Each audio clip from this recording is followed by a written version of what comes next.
شاید میری بھی آنکھ لگ گئی تھی۔ میں اٹھا تو وقار الحسن چائے پی رہا تھا۔ تم جاگ گئے؟ اب کیسے ہو؟ میں فوراً اٹھ بیٹھا۔ چائے پیو گے؟ اس نے پوچھا۔ ہاں، کھانے پینے کا مزہ صحیح معنوں میں اب آ رہا ہے، میں نے مسکرا کر کہا۔ وہ اٹھ کر باورچی خانے میں چلا گیا۔ چند لمحوں بعد لوٹا تو اس کے ہاتھ میں چائے اور پاپے تھے۔ میں نے پیٹ بھر کر ناشتہ کیا۔ پھر وقار الحسن نے مجھے بتایا کہ میں بہت سی طاقتیں حاصل کر چکا ہوں، اب میں وہ سب کچھ کر سکتا ہوں جس کے نہ کرنے کا مجھے علم تھا۔ اس نے مجھ سے وعدہ لیا کہ میں ایسا کوئی کام نہیں کروں گا جس سے کسی کو نقصان پہنچنے کا احتمال ہو۔ اس کا ساتھ دوں گا، اس کے گھر والوں کی عزت اور احترام کا پاس کروں گا۔ کوئی ایسی حرکت بھی نہیں کروں گا جس سے خود وقار الحسن کی عزت نفس پر زد پڑتی ہو یا اس کی عزت کو دھبا لگنے کا امکان ہو۔ وعدے وید میرے لیے کوئی اہمیت نہیں رکھتے تھے، اس لیے میں نے بلا کسی پس و پیش کے تمام وعدے کر لیے۔ ویسے میرا ارادہ کسی بھی طور اسے نقصان پہنچانے کا نہ تھا۔ ہاں، وہ جو دنیا کی آسائشوں کو گناہ کے زمرے میں ڈال دیا کرتا تھا، یہ بات مجھے ناگوار گزرتی تھی، لیکن اب مجھے اس سے بھی کوئی مطلب نہ تھا۔ میں اپنی کسی بھی خواہش کی تسکین کے لیے کوئی بھی مردہ جسم استعمال کر سکتا تھا۔ اس کے لیے اب مجھے وقار الحسن کو قائل کرنے کی ضرورت بھی نہیں تھی۔ میں نہیں چاہتا تھا کہ وقار الحسن اس بحث میں زیادہ گہرائی تک جائے، اس لیے میں نے موضوع تبدیل کرنے کے لیے کہا۔ اب تم نے کیا سوچا ہے؟ کس کے بارے میں؟ اس نے الٹا سوال کر دیا۔ کوثر کے بارے میں۔ تم خود ہی کہہ چکے ہو کہ میں کچھ عرصے تک ہی اسے استعمال کر سکتا ہوں، بقول تمہارے اس بدن میں ٹوٹ پھوٹ کا عمل شروع ہو چکا ہے۔ ہاں، یہ بات کسی حد تک تشویشناک ہے۔ اسے ٹوٹ پھوٹ کے قدرتی عمل سے بچانے کا صرف یہی ایک طریقہ ہے کہ تم اسے مسلسل استعمال میں رکھو۔ اس کے علاوہ دوسری بات یہ ہو سکتی ہے کہ ہم پہلی فرصت میں مراد آباد پہنچ جائیں، تایا وغیرہ کوثر کو دیکھ لیں، یعنی تم پھر کسی بیماری کا بہانہ کر دو اور پھر رفتہ رفتہ اس کی موت کا ڈرامہ رچا کر اس کے بدن سے آزاد ہو جاؤ۔ میں سوامی کو یہاں تلاش کرنا چاہتا ہوں۔ وہ کہہ رہی تھی کہ وہ یہیں ہے۔ میں اس پریشانی سے نجات پانے کے بعد ہی سوامی کو تلاش کر سکتا ہوں۔ اس وقت اس نے عقل مندی کی بات کی تھی۔ اگر وہ مجھے مزید اس طرح محبوس رکھنے کا ارادہ ظاہر کرتا تو میں صاف طور پر انکار کر دیتا۔ اچھا ہوا کہ بات بنی رہی اور میرا مقصد بھی حل ہو گیا۔ پھر ہم نے شرف الدین کی آمد تک یہیں رہنے کا پروگرام بنا لیا۔ میں اپنی طاقت کو آزمانے کے لیے بے چین تھا، مگر یہ کوثر میرے راستے کی دیوار بنی ہوئی تھی۔ اس دن تمام وقت میں اور وقار الحسن کوثر کے کہے ہوئے الفاظ کی جوڑ توڑ اور اس کے مفہوم کو سمجھنے کی کوشش میں لگے رہے۔ اس نے چند ایسے الفاظ کہے تھے جو اپنے اندر پراسراریت رکھتے تھے۔ مثلاً اس نے کہا تھا ہڈیاں، پرکاش، دو چھتی، چمگادڑ اور خون میں ڈبو کر مارنا۔ سوامی جی کی موجودگی کی یہاں اسی حویلی میں نشاندہی بھی کی تھی۔ یقیناً ان الفاظ کا تعلق سوامی جی سے تھا۔ ممکن ہے وہ دو چھتی پر ہو، اچانک وقار الحسن نے کہا۔ اور ہاں، اس نے چراغ اور دیے کا ذکر بھی کیا تھا۔ چراغ اور دیا ایک ہی چیز ہے، پھر اس نے ایسا کیوں کہا؟ وہ خود کلامی کسی انداز میں بولا۔ ممکن ہے وہ دو چھتی میں کسی چمگادڑ کی شکل میں موجود ہو، میں نے جواب دیا۔ میری بات سن کر وقار الحسن لمحہ بھر کو چونکا، پھر اس کی آنکھوں میں گہری سوچ کی پرچھائیاں لہرانے لگیں، یوں جیسے وہ کوئی بات یاد کرنے کی کوشش کر رہا ہو۔ یکا یک اس کی آنکھیں چمک اٹھیں۔ میں پوری طرح اس کی طرف متوجہ ہو گیا۔ ہاں، مجھے یاد ہے، جب میں پہلی مرتبہ مرزا صورت بیگ کے کمرے میں گیا تھا، شاید شرف الدین میرے ساتھ تھا، شاید اسے بھی یاد ہوگا کہ وہاں کمرے کا دروازہ کھلتے ہی ایک چمگادڑ پھڑپڑاتی ہوئی باہر نکلی تھی اور برآمدے میں لگے بڑے وال کلاک سے ٹکرا گئی تھی، لیکن میں نے اسے دوبارہ نہیں دیکھا تھا، کسی سے ذکر بھی نہیں سنا۔ چمگادڑیں یوں بھی ویران جگہوں پر قبضہ کر لیتی ہیں۔ ضروری نہیں کہ یہ بات 100% درست ہو کہ سوامی چمگادڑ کے روپ میں ہے، لیکن میرا خیال ہے کہ ہمیں وقت ضائع کیے بغیر اس کی تلاش شروع کر دینی چاہیے۔ شرف الدین کا انتظار نہیں کرو گے؟ میں نے پوچھا۔ اسے آج شام تک آ جانا چاہیے، وقار الحسن نے کھڑکی سے باہر آسمان پر چھائی شفق کی سرخی کو دیکھتے ہوئے کہا۔ شام تو ہو گئی۔ ارے ہاں، میں بالکل بھول گیا، حکیم علی احمد کو لانا ہے۔ تمہارا زخم اب کیسا ہے؟ اس کے پوچھنے پر میں نے قمیص اٹھا کر اس کا زخم دکھایا جو اب بہتر تھا، مگر اسے دوا کی اب بھی ضرورت تھی۔ تکلیف قابل برداشت تھی۔ پھر میں حکیم صاحب کی دوائیں باقاعدگی سے کھا رہا تھا۔ ایک بات میری سمجھ میں نہیں آ رہی تھی کہ جب بقول وقار الحسن بدن میں ٹوٹ پھوٹ کا عمل جاری ہے تو پھر یہ زخم کیوں اور کیسے ٹھیک ہو رہا ہے؟ جب میں نے وقار الحسن سے پوچھا تو اس نے بتایا کہ میری موجودگی کی وجہ سے، کیونکہ بدن پوری طرح زندہ ہے اس لیے زندگی کا عمل جاری کرے گا، لیکن جیسے ہی میں اس بدن کو چھوڑوں گا یہ بدن 2 دن پرانی لاش میں تبدیل ہو جائے گا۔ شاید اسی لیے وہ جلد از جلد مراد آباد پہنچ کر کوثر کی موت کا ڈرامہ کھیلنا چاہتا تھا تاکہ اس کی لاش زیادہ پرانی نہ ہو۔ بات صحیح تھی، یہ سن کر میں نے بھی اسے جلد از جلد مراد آباد چلنے کا مشورہ دیا۔ وقار الحسن کیونکہ شرف الدین کا منتظر تھا اس لیے ہمیں ایک روز کے لیے مزید رکنا پڑا۔ اس رات وقار الحسن نے پھر کچھ وظائف کرنے کا ارادہ کیا جو وہ اپنے لیے کرنا چاہتا تھا۔ اس دوران میں خوبصورت خواب دیکھتا رہا۔ میں نے دیکھا کہ میں ایک انتہائی مضبوط بدن والے تنومند اور خوبصورت نوجوان کے روپ میں اسی کھنڈر کی طرف بڑھ رہا ہوں جہاں میں سادھو کو ریشمی باہوں اور گھنیری زلفوں کے سائے میں چھوڑ آیا تھا۔ وہ اپنے دونوں پہلوؤں میں 2 جلتے چراغوں ایسے روشن اور چمکدار جسم لیے راجہ اندر بنا بیٹھا ہے۔ اس کے چہرے پر کراہیت اور بدن میں ہڈیوں کے سوا کچھ نہیں ہے۔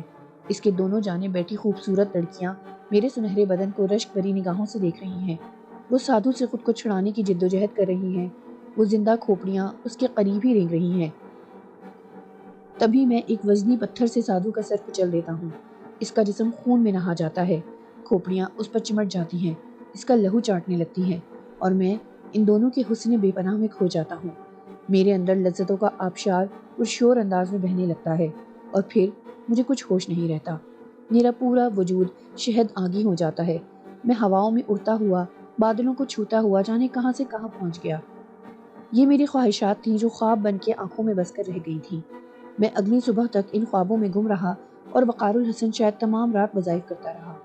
میں نہ یہ جانتا تھا کہ وہ کیا کر رہا ہے اور نہ ہی مجھے ان باتوں سے کوئی دلچسپی تھی۔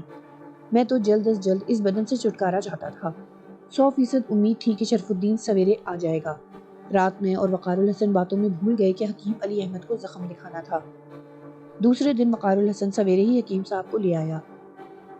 انہوں نے مجھے دوا کھانے کی تاکید کی، زخم صاف کر کے مرہم لگایا اور پھر بڑی دیر تک مجھے غور سے دیکھتے رہے۔ ان کی آنکھوں میں ایک عجیب چبھن تھی، یوں جیسے وہ آنکھیں میرے آر پار ہو رہی ہیں۔ وقار الحسن اس وقت چائے بنا رہا تھا۔ میں الجھن محسوس کرنے لگا۔ میری الجھن کو شاید حکیم صاحب نے بھی محسوس کر لیا۔ وہ ہلکے سے مسکرائے۔ تمہاری آنکھوں میں ویرانی بہت ہے، لگتا ہے جیسے ان میں زندگی نہیں، موت سانس لے رہی ہے، انہوں نے اپنے عجیب لہجے میں کہا اور میں سکتے میں رہ گیا۔ وہ یہ کہہ کر اپنی دوائیں وغیرہ سمیٹنے لگے، یوں جیسے انہوں نے کچھ بھی نہ کہا ہو۔ میں دم بخود تھا، سمجھ میں نہیں آیا کہ کیا جواب دوں۔ میں یہ بھی جاننا چاہتا تھا کہ اس جملے سے ان کا کیا مطلب تھا، مگر وہ یوں انجان بن گئے تھے کہ مجھے الجھن ہونے لگی۔ موت میری آنکھوں میں؟ میں بے ساختہ بوجھ بیٹھا۔ انہوں نے ایسی نگاہوں سے میری طرف دیکھا کہ میری ریڑھ کی ہڈی میں سنسناہٹ سی دوڑ گئی۔ ہاں، موت جو برحق ہے، جس پر کسی کا بس نہیں۔ بیٹا، اگر زندگی یوں اپنے ہاتھوں بنائی جا سکتی تو کوئی اپنے کسی پیارے کو مرنے نہیں دیتا، اسے زندہ رکھنے کو سارے جتن کر لیتا۔ جو تم لوگ کر رہے ہو، ایسی باتیں قدرت کے خلاف ہیں۔ میری یہ انگلیاں، ان انگلیوں کی یہ پوریں جب نفس چھوتی ہیں تو اندر کی بیماریاں جان جاتی ہیں۔ پھر تم ایک مردے کا ہاتھ میرے ہاتھ میں دے کر کہو کہ اسے کیا تکلیف ہے تو؟ اور میں نے سر جھکا دیا۔ عین اسی لمحے وقار الحسن چائے لے کر کمرے میں داخل ہوا۔ میری سمجھ میں ہی نہ آیا کہ میں کیا کہوں۔ مجھے تو شرمندگی محسوس ہو رہی تھی۔ احساس تھا کہ ہم نے حکیم صاحب کو دھوکہ دینے کی جو کوشش کی تھی وہ ناکام ہو چکی ہے۔ وہ ایسے وزادار تھے کہ انہوں نے بڑی خاموشی سے یہ دھوکہ کھا لیا۔ ان کی جگہ کوئی دوسرا ہوتا تو حویلی سے باہر جا کر قیامت مچا چکا ہوتا، ہزاروں داستانیں پھیل چکی ہوتی۔ یہ جاننے کے باوجود کہ وہ کوثر کو مردہ تصور کر چکے ہیں، یہ بات سمجھ میں نہیں آئی کہ انہوں نے پھر اس ہستی بولتی اور کھاتی پیتی کوثر کو کیا سمجھا، کیا جواز دیا؟ کیا وہ میرے بارے میں جانتے ہیں؟ یہ سوال میرے دماغ میں اپنا پھن پھیلا چکا تھا۔ حکیم صاحب، چائے۔ وقار الحسن ہمارے درمیان کی پراسرار خاموشی سے بے خبر حشاش بشاش تھا۔ ہاں بیٹا، سردی بہت ہے، چائے تو بڑی تسکین دے گی۔ انہوں نے مسکرا کر چائے لے لی اور بولے، منجلے مرزا خیریت سے تو ہے نا؟ یہ اچانک مراد آباد کیوں چلے گئے؟ کہہ رہے تھے کہ اب یہیں رہیں گے۔ بس حکیم صاحب، یہاں کے حالات ہی ایسے ہیں کہ کوئی اپنی مرضی سے پروگرام بنا ہی نہیں پاتا۔ ارادہ تو نہیں تھا، مگر وقار الحسن نے بھی گول مول جواب دیا، اگر مل کر جاتے تو۔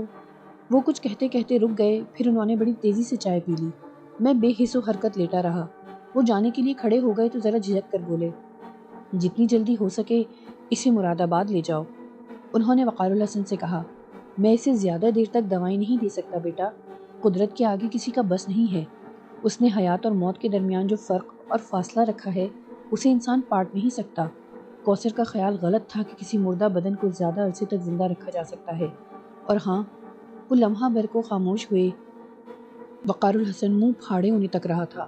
میں نے گہرا سانس لے کر آنکھیں بند کر لی تھیں۔ اچانک وہ دوبارہ بولے، اسے مراد آباد جانے تک منفی درجہ حرارت پر رکھو ورنہ۔ اتنا کہہ کر انہوں نے میرے سر پر ہاتھ پھیرا، ساکت کھڑے وقار الحسن کے کندھے کو تھپتھپایا اور بیرونی دروازے کی طرف بڑھ گئے۔ نہ وقار الحسن میں ہمت تھی کہ انہیں روک کر کچھ پوچھتا، نہ ہی میں نے کوئی ایسی کوشش کی۔ وہ چلے گئے اور ہمارے لیے حیرتوں کا طلسم قدا چھوڑ گئے۔ بہت دیر بعد وقار الحسن چونکا۔ چلے گئے؟ بہت دیر ہوئی، میں نے دھیرے سے جواب دیا۔ وہ سب کچھ جان گئے ہیں، مگر کیسے؟ انہیں یہ سب کچھ کیسے پتہ چلا؟ وہ خواب کے عالم میں بول رہا تھا۔ سیدھی سی بات ہے وقار الحسن، وہ امروہہ کے مشہور حکیم ہیں۔ سارا امروہہ جانتا ہے کہ وہ نبض پر ہاتھ رکھ کر بیماری کی تشخیص کرتے ہیں۔ کیا کوثر کا بازو تھام کر انہیں پتہ نہیں چلا ہوگا کہ وہ مر چکی ہے؟ لیکن جب تم اس میں ہو تو کیسے ہو سکتا ہے؟ یہ ممکن نہیں ہے، تم زندہ ہو۔ یہ بدن، یہ وہ سخت پریشانی کے عالم میں ٹہلنے لگا۔ فضول باتیں سوچ کر خود کو ہلکان مت کرو، وہ جان چکے ہیں، بس اتنا کافی ہے۔ اب اس سے پہلے کہ دوسرے لوگ بھی جان جائیں، یہاں سے نکل چلو۔ میں نے بیزاری سے جواب دیا۔ اور شرف الدین؟ بھاڑ میں گیا شرف الدین، میں بری طرح جھنجھلا گیا۔ وہ 2 دن اور نہ آیا تو تم یوں ہی بیٹھے رہو گے؟ آج وہ یقیناً آ جائے گا، اس نے پر یقین انداز میں کہا۔ شرف الدین کی عمر بہت ہی لمبی تھی۔ وقار الحسن اتنا کہہ کر خاموش ہوا ہی تھا کہ حویلی کے گیٹ کا کنڈا بجنے کی آواز آئی۔ وقار الحسن باہر چلا گیا۔ کچھ دیر بعد اندر آیا تو شرف الدین اس کے ساتھ تھا۔ میں بڑی بے باکی سے لیٹا رہا۔ وقار الحسن نے مجھے آنکھوں سے کچھ اشارہ کیا، مگر میں سمجھا نہیں۔ شرف الدین میرے سامنے کچھ جھجک رہا تھا، بڑا مؤدب تھا۔ وقار الحسن کچھ بوکھلایا ہوا تھا، پھر اس نے قریب آ کر چادر میرے اوپر ڈال دی۔ تب مجھے احساس ہوا کہ میں کوثر کے روپ میں ہوں۔ کوثر اس سے قبل شرف الدین کے سامنے آئی ضرور تھی، مگر باادب رہ کر، جبکہ میں بڑی بے حیائی سے لیٹا ہوا تھا۔ گویا یہ میرے لیے ایک الگ مصیبت تھی۔ مجھے قدم قدم پہ خیال رکھنا تھا کہ میں لڑکی ہوں اور کوثر ہوں۔ میں مزید جھنجلا گیا۔ وقار الحسن، جتنی جلدی ہو سکے مراد آباد پہنچ جاؤ۔ اماں اپنے مکان میں شفٹ ہونے کا مصمم ارادہ کر چکی ہیں۔ میں نے بڑی مشکل سے انہیں یہ کہہ کر روکا ہے کہ وقار الحسن کے آنے کے بعد ہی ایسا کوئی قدم اٹھائیے گا۔ تم تو جانتے ہو کہ وہاں… اتنا کہہ کر اس نے میری طرف دیکھا۔ میرے لیے یہ موقع غنیمت تھا۔ مجھے یہ بھی یاد آ چکا تھا کہ شرف الدین تو وقار الحسن کے اس قتل کا بھی عینی شاہد ہے جو اس نے نئے مکان میں کیا تھا، یا اس سے ہو گیا تھا۔ اس نے راز کو راز رکھا تھا۔ وہ صحیح معنوں میں وقار الحسن کا دوست ثابت ہوا تھا۔ پھر اگر وہ اسے میرے بارے میں بھی بتا دیتا تو کوئی حرج نہ تھا۔ پتہ نہیں وہ ایسا سوچ رہا تھا یا نہیں۔ بہرحال میں نے فیصلہ کر لیا کہ اسے سب کچھ بتا دینا ہی عقل مندی ہے۔ اس طرح میں بھی بہت سے خرافات سے بچ جاتا، اور شرف الدین کیونکہ سمجھدار آدمی تھا، اس لیے وہ وقار الحسن کی بہت مدد کر سکتا تھا۔ ہم آئندہ کا لائحہ عمل طے کر سکتے تھے۔ یہی سوچ کر میں بول اٹھا، وقار الحسن، یہ بات بہت خطرناک بھی ہو سکتی ہے۔ تم شرف الدین کو کوثر کے متعلق بھی بتا دو، یہ ہمیشہ کی طرح تمہاری مدد کرے گا۔ میری بات سن کر وقار الحسن کے چہرے پر لمحہ بھر کے لیے گھبراہٹ پیدا ہوئی، اور شرف الدین نے حیرت سے میری طرف دیکھا۔ کوثر کے متعلق؟ وہ بڑبڑایا۔ ہاں شرف الدین۔ وقار الحسن نے سر جھکایا۔ یہ کوثر نہیں ہے، میرا مطلب ہے کہ… وہ لمحہ بھر کو خاموش ہوا، پھر اس نے دھیمے لہجے میں تمام بات مجھے بتا دی۔ کبھی کبھی اس کی آنکھوں میں خوف کے سائے لہراتے، اور پھر وہ کھوجتی ہوئی نگاہوں سے مجھے دیکھتا۔ میں نے کئی بار اس کی آنکھوں میں بے یقینی بھی دیکھی۔ شاید وہ اس ساری داستان کو جھوٹ سمجھ رہا تھا، مگر میری بے باکی نے اسے کسی حد تک مطمئن بھی کر دیا تھا۔ وقار الحسن، ناقابل یقین ہے یہ سب کچھ، اس نے لرزتی کانپتی آواز میں کہا۔ تم تو بہت کچھ دیکھ چکے ہو، پھر بھی ناقابل یقین کہہ رہے ہو؟ میں نے اسے مخاطب کیا۔ میں نے حمزات کے متعلق پڑھا ہے، مگر اسے کسی مردہ جسم میں… ہر ناقابل یقین بات کو درست سمجھا کرو شرف الدین۔ یوں لگتا ہے کہ جیسے یہ حویلی اور اس کے باسی اس دنیا کے نہیں، کسی اور انجان دنیا کے لوگ ہیں۔ وہ لوگ کچھ دیر تک اس موضوع پر بات کرتے رہے۔ وقار الحسن نے اسے حکیم علی احمد کے بارے میں بھی بتا دیا، جسے سن کر وہ بھی حیرت زدہ رہ گیا، بلکہ اس نے صلاح دی کہ ہمیں پھر ان سے مدد لینا چاہیے، جسے وقار الحسن نے مسترد کر دیا۔ وہ مراد آباد جانے کے لیے بے چین تھا۔ اس بات نے اسے بھی پریشان کر دیا تھا کہ اماں ایک خوفناک قدم اٹھانے کا فیصلہ کر چکی ہیں۔ وہاں جانا گویا نئے عذابوں کو آواز دینا تھا۔ پھر اسی وقت یہ فیصلہ ہو گیا کہ اگلے روز صبح والی ٹرین سے مراد آباد روانہ ہو جایا جائے۔ شرف الدین کچھ دیر بیٹھ کر چلا گیا۔ وہ اب وقار الحسن کے ساتھ ہی رہنا چاہتا تھا۔ خود وقار الحسن نے بھی یہی اصرار کیا تھا۔ اس نے وعدہ کیا کہ وہ اماں اور بابا سے اجازت لے کر جلد لوٹ آئے گا۔ اس کے جانے کے بعد وقار الحسن نے جیب میں پڑا پیش بند اپنے گلے میں ڈال لیا اور کچھ دیر آرام کی غرض سے لیٹ گیا۔ پتہ نہیں کب اس کی آنکھ لگ گئی۔ میں اپنی سوچوں میں گم تھا۔ مجھے ساری فکر کلپنا اور چمپا کی تھی۔ ہمارے وہاں آنے تک چمپا بے ہوش تھی۔ پتہ نہیں اس کا کیا ہوا، مر گئی یا زندہ تھی۔ اچانک مجھے وقار الحسن کے خراٹوں نے چونکا دیا۔ وہ بے خبر سو رہا تھا۔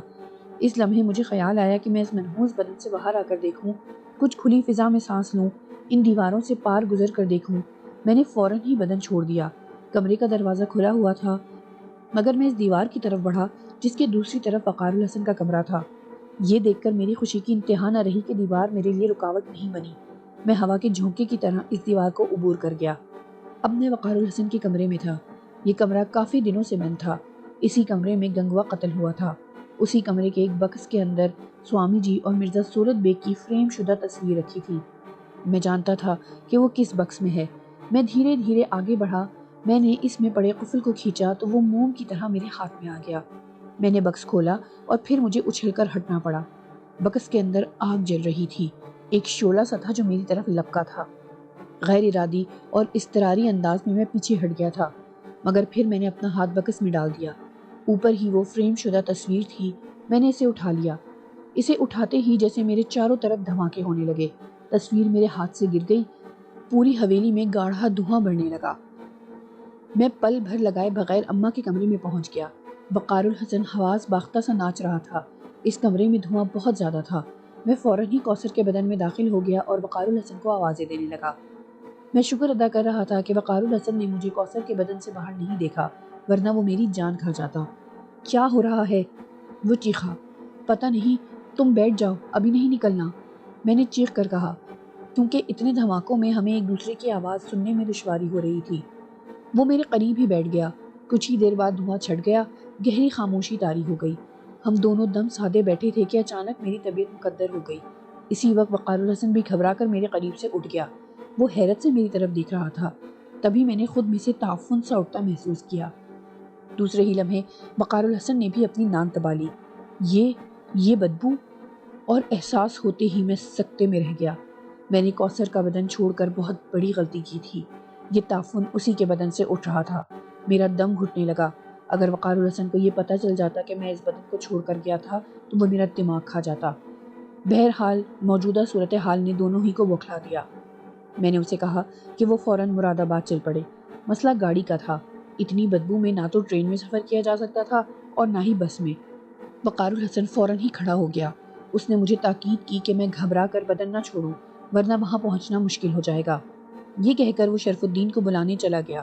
میں نے اماں کے ایک بکس سے عطر کی شیشی ڈھونڈ نکالی، پھر سارا عطر کوثر کے بدن پر چھڑک دیا۔ اب بدبو کچھ کم ہو گئی تھی۔ وقار الحسن بہت جلد واپس آ گیا۔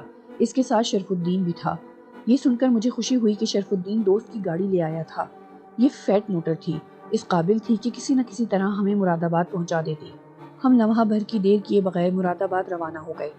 بدبو شرف الدین نے بھی محسوس کر لی تھی۔ وقار الحسن نے اسے بتا دیا تھا کہ بقول علی احمد کے کوثر کا بدن گلنے اور سڑنے کے عمل سے گزر رہا ہے۔ ویسے وہ اس بات پر حیران تھا کہ ایسا میرے اس کے اندر موجود ہونے کے باوجود کیسے ہو گیا۔ صبح ہونے کے قریب ہم مراد آباد پہنچ گئے۔ ہم نے طے کر لیا تھا کہ یہی بتایا جائے گا کہ کوثر کی طبیعت اچانک بگڑ جانے کی وجہ سے ہم لوٹ آئے ہیں۔ راستے میں یہ بھی طے ہو گیا کہ یہاں کسی نہ کسی طرح 1-2 دن گزار کر میں یوں ظاہر کر دوں گا کہ جیسے کوثر مر رہی ہے۔ وہ تایا کو بتائے گی کہ وہ حویلی میں بالکل ٹھیک ٹھاک تھی، تاکہ وقار الحسن اور شرف الدین کی پوزیشن خراب نہ ہو۔ پھر گویا وہ مر جائے گی، یعنی میں اس کا بدن چھوڑ دوں گا۔ ہم اذانوں سے پہلے ہی گھر پہنچ گئے۔ اماں، تایا، چچا اور گھر کے دوسرے افراد ابھی سو رہے تھے۔ ان لوگوں کی آنکھ عموماً اذان کی آواز سے کھلتی تھی اور ابھی اذان ہونے میں دیر تھی۔ دروازہ تایا نے کھولا تھا۔ وہ ہمیں دیکھ کر حیران رہ گئے۔ تم لوگ کیا ہوا؟ خیریت تو ہے نا؟ کیسی ہے بیٹا تو؟ سب خیریت ہے تایا، آپ تسلی رکھیں، وقار الحسن نے جلدی سے کہا۔ خیریت ہے تو تم لوگ اتنی رات کو وہاں سے کیوں نکلے؟ بیٹا مجھے بتاؤ کیا ہوا ہے؟ وہ بات کرتے کرتے شرف الدین کی طرف مڑ گئے۔ تم تو کل ہی گئے تھے، بتاتے کیوں نہیں ہو؟ آخر وہ چیخ اٹھے۔ ان کی آواز پھٹ سی گئی۔ یہ آواز شاید اماں تک بھی پہنچ گئی۔ وہ گھبرا کر کیا ہوا، کون ہے پکارتی ہوئی صحن میں نکل آئیں۔ سب ٹھیک ہے تایا، آپ بے وجہ پریشان ہو رہے ہیں، دوسرے لوگ بھی جاگ جائیں گے، پریشان ہو جائیں گے۔ میں نے جلدی سے آگے بڑھ کر ان کا ہاتھ تھام لیا۔ اماں ہمیں دیکھ کر ہماری طرف لپک آئیں۔ انہیں بھی بڑی مشکل سے یقین دلایا گیا کہ سب خیریت ہے۔ جب ان دونوں کو اطمینان ہو گیا تب وقار الحسن نے بتایا کہ کوثر کے پیٹ میں تکلیف تھی، اس لیے ہم نے وہاں رکنا مناسب نہیں سمجھا۔ اس کی تیمارداری کرنا ایک تو مشکل تھا، پھر اس بیماری میں یوں بھی وہاں رہنے کا مقصد فوت ہو چکا تھا۔ اب جب کوثر صحت مند ہو جائے گی تبھی وہاں جا کر کچھ کیا جا سکے گا۔ یہ بات تایا اور اماں کی سمجھ میں آ گئی، وہ لوگ مطمئن ہو گئے۔ تایا البتہ اس تکلیف کا سن کر پریشان ضرور ہوئے۔ میں لیٹ گئی، اماں نے جلد ہی ناشتہ بنا دیا۔ اس دوران میں گھر کے باقی افراد بھی اٹھ گئے، سب ہمیں دیکھ کر خوش ہو گئے تھے۔ ناشتے کے دوران میں ہی اماں نے بتایا کہ وہ اپنے گھر میں منتقل ہو رہی ہیں اور وقار الحسن نے اچھا کیا کہ یہاں چلا آیا، اب یہ کام وہ آسانی سے کر سکیں گی۔ وقار الحسن نے فی الوقت کوثر کی یعنی میری بیماری کی بنا پر ایسا کرنے سے انکار کر دیا۔ اماں بھی کچھ نہ کہہ سکیں اور خاموش ہو گئیں۔ شرف الدین کے لیے بیٹھک میں بستر لگا دیا گیا تھا۔ وقار الحسن اور شرف الدین وہاں چلے گئے، میں برآمدے میں تایا کے پلنگ پر لیٹا ہوا تھا۔ ناشتے کے بعد گھر کے دوسرے لوگ تو اپنے کاموں میں لگ گئے، مگر تایا میرے قریب مونڈھا ڈال کر بیٹھ گئے۔ کیا تکلیف ہے بیٹا؟ اور ذرا دن نکل آئے تو میں حکیم کو بلا لاؤں گا۔ نہیں ابا، میں حکیم علی احمد کی دوائیں لائی ہوں، وقار الحسن نے انہیں بلا لیا تھا، انہوں نے 10 روز کی دوائیں دی ہیں۔ میں نے صاف جھوٹ بول دیا، حالانکہ میرے پاس ان کی کوئی دوا نہ تھی۔ 2 گولیاں انہوں نے رات میں مجھے کھلا دی تھی اور زخم صاف کر کے مرہم بھی لگا دیا تھا۔ دبے الفاظ میں وہ وقار سے کہہ گئے تھے کہ اب یہ ڈرامہ ختم کر دو۔ دوا کھا لی نا؟ جی، میں نے مختصر جواب دے کر بازو آنکھوں پر رکھ لیا۔ میں نہیں چاہتا تھا کہ میرے منہ سے ایسی کوئی بات نکلے جس سے کوئی گڑبڑ ہو جائے۔ وہ کچھ دیر چپ بیٹھے رہے، پھر گلوگیر لہجے میں بولے، بیٹا تو خود اپنی ماں سے مل لے، اسے تو نے کس جرم کی سزا دی ہے؟ ابا، میں نے بہت کوشش کی پہلے بھی، مگر وہ مجھے پہچانتی ہی نہیں، میں کیا کروں؟ میں مجبور نہ ہوتی تو بھی ایسا نہ کرتی۔ میرے انداز میں بیزاری کو شاید انہوں نے بھی محسوس کر لیا تھا۔ اس بیزاری کا اظہار میں غیر ارادی طور پر کر گیا تھا۔ وہ گہرا سانس لے کر چپ ہو گئے اور پھر بولے، ٹھیک ہے تم آرام کرو۔ اتنا کہہ کر وہ غسل خانے کی طرف بڑھ گئے۔ میں جانتا تھا کہ اب وہ نماز میں مشغول ہو جائیں گے۔ کوثر کے بدن کی بدبو کسی حد تک کم تھی۔ میرا خیال تھا کہ 1-2 روز میں گزار ہی لوں گا، یوں بھی جو غلطی میں کر چکا تھا اسے بھگتنا بھی مجھے ہی تھا۔ بہرحال دن چڑھنے تک میں نے کافی واویلا مچا دیا تھا کہ شدید تکلیف میں ہوں۔ ہر بار تایا حکیم یا ڈاکٹر کو لانے کا ارادہ کرتے اور وقار الحسن، شرف الدین اور خود میں بھی انہیں ایسا کرنے سے منع کر دیتا۔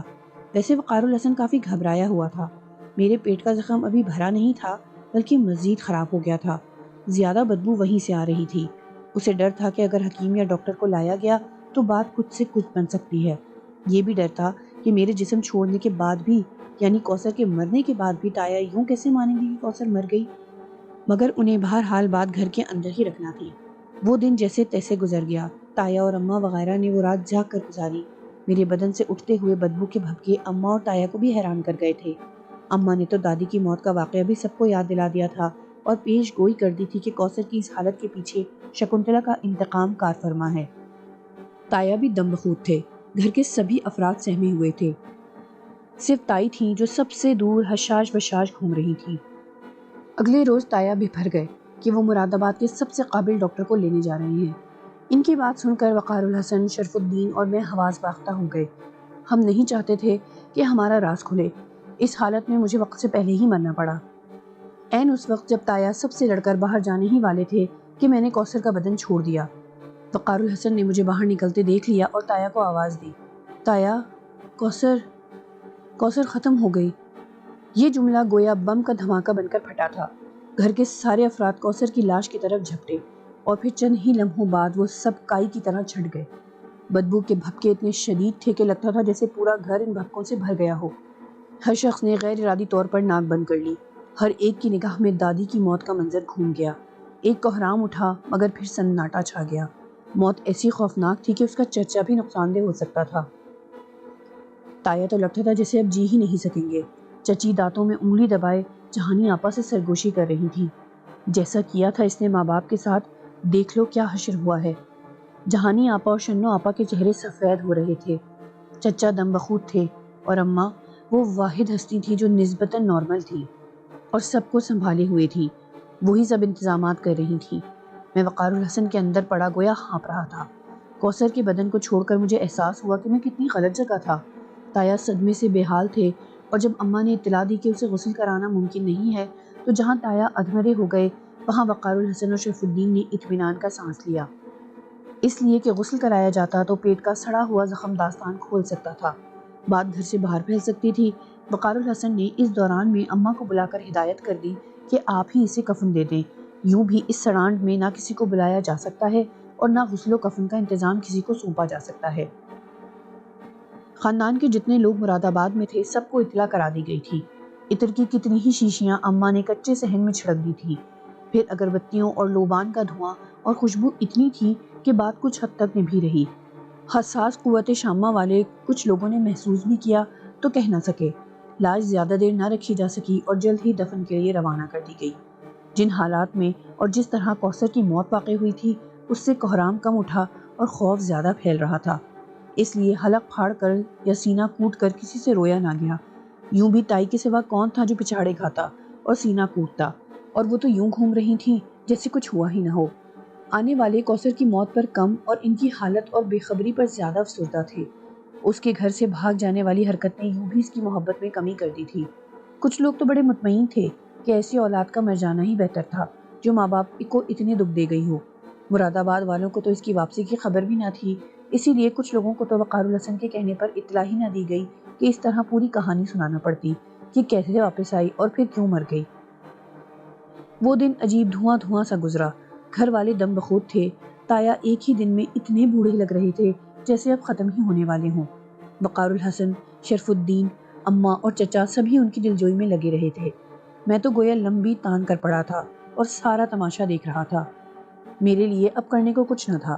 بار بار یہ خیال آ رہا تھا کہ اگر حکیم علی احمد نے کسی موقع پر تایا کو کچھ بتا دیا تو کیا ہوگا۔ یہ دوسری بات مجھے یوں پریشان کر رہی تھی کہ میں وقار الحسن کو اس کے کمرے میں ہونے والے واقعے کے بارے میں نہیں بتا سکتا تھا۔ اگر بتا دیتا تو وہ مجھ پر برس پڑتا، سو میں نے سوچ لیا کہ اس واقعے کو بھول ہی جانا چاہیے۔ مجھے یوں بھی ان واقعات میں کوئی دلچسپی نہ تھی۔ میں حالات کے معمول پر آنے تک سمجھے کہ فارغ ہی فارغ تھا۔ اس بدبودار اور کریہ بدن کو چھوڑ کر مجھے ایسا لگ رہا تھا جیسے میں جہنم سے نکل کر جنت میں پہنچ چکا ہوں۔ حالات رفتہ رفتہ معمول پر آ گئے۔ خوف یوں ہی پورے گھر پر مسلط تھا۔ اماں نے بتایا کہ چچی امروہہ میں تو کچھ نہ بولی تھی، مگر مراد آباد پہنچتے ہی ان کے تانے تشنے شروع ہو گئے تھے۔ تیوریاں چڑھ گئی تھیں۔ انہوں نے آتے جاتے ایسے جملے کسنا شروع کر دیے تھے جو تایا کے علاوہ خود اماں کو بھی برے لگتے تھے، اس لیے کہ حویلی میں اکیلی کوثر ہی نہیں بلکہ میں بھی تھا، پھر شرف الدین کو بھی وہیں جانا تھا۔ ان کے رویے ہی نے اماں کو مجبور کر دیا تھا کہ وہ اب اپنے مکان میں منتقل ہو جائیں۔ تایا تائی کے لیے انہوں نے سوچا تھا کہ اپنے ساتھ ہی لے جائیں گی۔ تایا خود بھاوج کے رویے سے نالاں تھے۔ وہ یہ فیصلہ سن کر چپ ہو گئے تھے کہ ہم پہنچ گئے۔ اس وقت بھی اماں وقار الحسن سے اپنے گھر منتقل ہونے کے بارے میں بات کر رہی تھی۔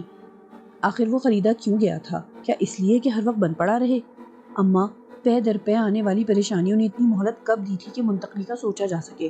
اب میں آ گیا ہوں، دیکھتا ہوں کہ کیا کرنا ہے۔ وقار الحسن نے ٹالنے والے انداز میں جواب دیا، میرا خیال ہے اب حویلی سے ہاتھ دھو لو، اب تو کوثر بھی نہیں ہے۔ اماں کافی دل گرفتہ تھی۔ نہیں اماں، میں حویلی سے دستبردار ہونے کو تیار نہیں ہوں۔ کوثر نہیں ہے تو کیا ہوا، میں تو ہوں، اب میں ہی کچھ کروں گا۔ باولے پن کی باتیں نہ کرو وقار الحسن، اب مجھے کوئی ایسی آس نظر نہیں آتی کہ ہم وہاں کبھی جا کر بس سکیں گے، اور یوں بھی میری لڑکیاں اتنی خوفزدہ ہیں کہ بس۔ ہاں، انہیں لے کر جانا تو قطعی بے وقوفی ہے، ہم اب وہاں نہیں رہیں گے، مگر میں اس حویلی سے دستبردار ہونے کو تیار نہیں ہوں۔ اتنے نقصانات اٹھا کر، اتنے بہت سے لوگوں سے جدا ہو کر بھی اگر حویلی کو چھوڑ دیا تو کیا کیا؟ اگر ایسا تھا تو آپ بڑی پھپھی اور پھوپھا والے واقعے کے بعد ہی فیصلہ کرتی، یا دادی کے انتقال پر ہی اسے چھوڑ دیا جاتا۔ وقار الحسن نے ناگواری سے کہا، بیٹا جو کچھ ہو چکا اسے بھول جاؤ، میں تو کہتی ہوں کہ پہلی فرصت میں ہی جہانی کا بیاہ کر کے شنوں کے بارے میں کچھ سوچو اور ساتھ شگفتہ کو بھی ودا کر کے لے آؤ۔ یہ بھی ہو جائے گا اماں، فی الحال آپ تایا اور تائی کا دھیان رکھیے۔ تائی کی طرف سے میں اتنا فکر مند نہیں ہوں، مگر تایا جو تو اندر ہی اندر گھلتے جا رہے ہیں۔ ہاں بیٹا، ان پر جو غم ٹوٹا ہے وہ ان کی برداشت سے کہیں زیادہ ہے۔ ویسے میرا ذاتی خیال یہی ہے کہ اس سے پہلے کہ تمہاری چچی کی زہریلی زبان دوبارہ کھلے ہمیں یہ گھر چھوڑ دینا چاہیے۔ اللہ انہیں اولاد دے دیتا تو شاید ان کے دل میں بھی درد پیدا ہو جاتا۔ ٹھیک ہے، میں دیکھتا ہوں، وقار الحسن نے کہا۔ کہنے کو تو اس نے یہ کہہ دیا تھا، مگر نامعلوم کیوں اس کا دل نہیں مان رہا تھا۔ ایک عجیب سی کیفیت تھی جیسے کچھ ہونے والا ہے۔ اس کا خیال تھا کہ اب سادھو کا رخ پھر اس کی جانب ہو جائے گا۔ اس کے دماغ پر جو دنیا پر راج کرنے کا خناس سوار تھا وہ اتنی آسانی سے اترنے والا نہیں تھا۔ یہ بات میں بھی جانتا تھا کہ وہ ہوس پرست آدمی ہے، اس نے کسی نہ کسی طرح کوثر پر نظر ضرور رکھی ہوگی۔ پچھلی بار تو کوثر نے اس کی پیش بند حاصل کرنے کی کوشش کو ناکام بنا دیا تھا، مگر اب شاید وہ پوری تیاری کے ساتھ آئے گا۔ ممکن ہے کوثر کی موت کے بارے میں بھی وہ سب کچھ جان گیا ہو۔ میں ایسی ہی باتیں سوچتا رہا۔ اگر سچ بتاؤں تو آپ ناراض مت ہو جائیے گا، میرا دل چاہتا تھا کہ وقار الحسن کا پھر سے سادھو سے ٹاکرا ہو جائے۔ شاید میں یہ اس لیے چاہتا تھا کہ اس طرح میں پھر کھنڈر میں پہنچنا چاہتا تھا۔ جانے کو تو میں اب بھی جا سکتا تھا، مگر وقار الحسن کو چھوڑ کر بھی نہیں جانا چاہتا تھا، اور ابھی تو میں نے کوثر کے سڑے ہوئے بدن سے چھٹکارا حاصل کیا تھا، آئندہ کا پروگرام بھی بنایا ہی نہیں تھا۔ ابھی میں کچھ آرام کر کے اپنے پروگرام کو باقاعدہ ترتیب کر کے ہی کوئی قدم اٹھانا چاہتا تھا۔ گھر کا ماحول بہت گھٹا گھٹا تھا، تایا باقاعدہ بیمار ہو گئے تھے۔ مجھے نہیں لگتا تھا کہ یہ بڈھا زیادہ عرصے جی سکے گا۔ میں تو وقار الحسن کی اماں سے بھی نالا تھا، یہ دونوں مر جاتے تو وقار الحسن کو بہکانا آسان تھا۔ وہ انتہائی بے وقوف آدمی تھا جو اپنی جوانی کے اتنے سنہرے دن ایسی دقیانوسی باتوں میں ضائع کر رہا تھا۔ یہاں تو ہر روز گویا نیا چکر چل جاتا تھا۔ بہرحال مجھے خوشی تھی کہ میں نہ صرف کوثر کے بدن سے بلکہ حویلی کی قید سے بھی آزاد ہو چکا تھا۔ دن گزرنے لگے، ابھی تو 10واں 20واں اور 40واں ہونا تھا۔ پتہ نہیں یہ لوگ مرنے کے بعد بھی مرنے والے کا پیچھا کیوں نہیں چھوڑتے۔ مجھے تو ان رسموں سے بڑی الجھن ہو رہی تھی۔ گھر والوں پر اب بھی دہشت طاری تھی۔ وقار الحسن کی دونوں بہنیں تو جیسے پتھر بن کر رہ گئی تھیں۔ شرف الدین دل میں جہانی آپا کے لیے بہت افسردہ تھا۔ وہ دبے دبے انداز میں وقار الحسن سے کہہ چکا تھا کہ وہ اب ان معاملات سے کنارہ کر لے، وہ بھی جلد از جلد شادی کرنا چاہتا تھا۔ جہانی آپا کی حالت دیکھ کر خود وقار الحسن بھی اس معاملے میں کچھ سنجیدہ ہو رہا تھا۔ اس نے اماں سے بھی کہا کہ وہ اپنی طرف سے تیاری شروع کر دیں۔ وہ تو اپنی بہن کی شادی بڑی دھوم دھام سے کرنا چاہتا تھا، مگر حالات ایسے نظر نہیں آ رہے تھے۔ اماں بھی چپ تھیں۔ ارمان تو ان کے دل میں بھی ہوں گے، ان کی پہلی اولاد کی شادی ہونا تھی، اور پھر اس طرح خاندان کی مالی پوزیشن سب کے سامنے تھی جو اچھی خاصی مضبوط تھی، اس لیے خالی شربت پر تو نکاح کرنا گویا لوگوں کو انگلیاں اٹھانے کا موقع دینے کے مترادف تھا۔ کوثر کا 40واں بھی ہو گیا، حالات پرسکون رہے۔ تایا کو چپ لگ گئی تھی۔ تائی تو دنیا سے بے خبر زندگی گزار رہی تھی۔ 40ویں کے فوراً بعد ہی اماں نے چپکے چپکے جہانی آپا کا جہیز جوڑنا شروع کر دیا۔ اس دوران میں شرف الدین دوبارہ امروہہ چلا گیا۔ اس نے اپنے ماں باپ کو تیار کرنا چاہا کہ وہ مراد آباد بارات لے کر آ جائیں، مگر اس کے بابا کو تو جیسے موقع ہاتھ آ گیا۔ انہوں نے صاف الفاظ میں کہہ دیا کہ ہمارا سارا خاندان امروہہ میں ہے، لہٰذا اگر وقار الحسن کو شادی کرنا ہے تو وہ امروہہ ہی میں کریں گے، گویا اسی حویلی سے۔ بات کچھ کھٹک رہی تھی، مگر اب ایسی بھی بات نہ تھی کہ وقار الحسن نے امروہہ کی حویلی کو بالکل ہی چھوڑ دینے کا فیصلہ کر لیا ہو، لہٰذا اماں کے منع کرنے کے باوجود اس نے حامی بھر لی۔ اتنا ضرور کہہ دیا کہ وہ چوتھی کی رسم مراد آباد میں ہی کریں گے۔ ایک بات ان کی مانی گئی تھی، اس لیے دوسری بات شرف الدین کے بابا کو ماننا پڑی۔ تایا سے پوچھ کر تاریخ لینے کا دن بھی مقرر کر دیا گیا۔ شرف الدین بہت خوش تھا۔ وہ بات پکی ہوتے ہی امروہہ لوٹ گیا۔ سارے انتظامات اسے ہی کرنا تھے۔ اسی کے ہاتھ جہانی کے کپڑوں اور چوڑیوں کا ناپ بھی چلا گیا۔ حالانکہ ان دنوں ایسا درمیان کی وہ عورتیں کیا کرتی تھیں جو عام طور پر رشتے کروایا کرتی تھیں۔ جہانی آپا کی صحت تو کچھ پہلے ہی بہتر ہو چکی تھی۔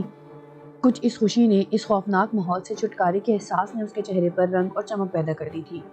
یہ بات میں بھی جانتا تھا کہ اس شادی کے بعد وقار الحسن ضرور حویلی کے چکر میں پڑے گا۔ وقار الحسن نے اپنا وہ پیش بند کوثر کے کمرے میں چھپا دیا تھا جہاں وہ معذوری کی حالت میں رہا کرتی تھی۔ وہیں اس کی کتابوں کا ذخیرہ بھی تھا۔ وہ کمرہ مقفل رہتا تھا، اس لیے وہ کافی حد تک مطمئن تھا۔ وہ انتظامات میں لگ کر سب کچھ بھول چکا تھا۔